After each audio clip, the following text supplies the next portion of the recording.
So one of the biggest things that you're going to have to learn, and you find out probably the soonest from going through the draft process, is going to be the tax implications. This is probably the first lesson that every athlete learns as soon as they sign a pro contract is that number that you signed for on your check is not the amount of money that's actually going to end up on your statement in your bank account.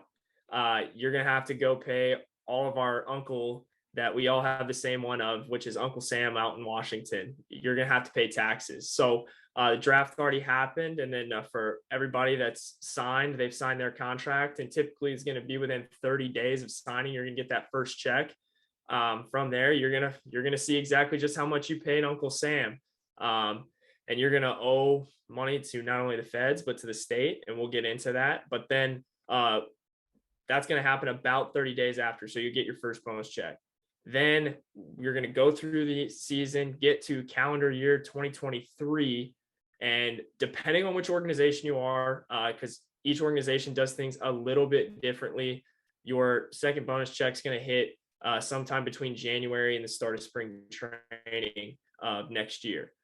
After that, big important day to remember is April 15th. That's tax day. So that first check that you got for this year, you got to pay your 2022 tax bill by April 15th of 2023. And then for that second piece of the bonus that you're going to receive in early next year, you'll file your tax return in early 2024 for that check that you received, plus all the money that you're making down on the farm in the minor leagues.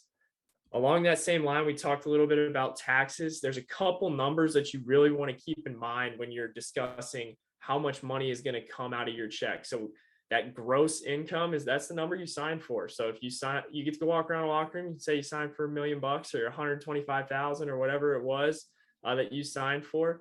That's the gross number. The net number is what's going to be taken out after taxes that actually ends up hitting your direct deposit. So a couple key numbers is 22%.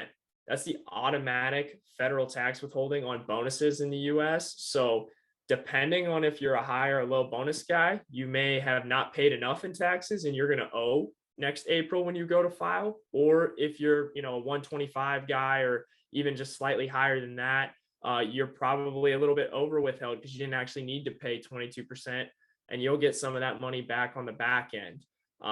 Then it depends on which state you live in and which state you play in. If you're from a place like California or New Jersey or New York, you're going to pay a little bit more in taxes than you would if you're from a place like Texas or Tennessee or Florida. And then depending on where you end up playing your first year of pro ball, that's going to affect your taxes as well, depending on which states that you're actually taxed in, because you get taxed in the states that you play. And then the last key piece of it is can't forget, for those who have an agent, you got to pay your agent fee.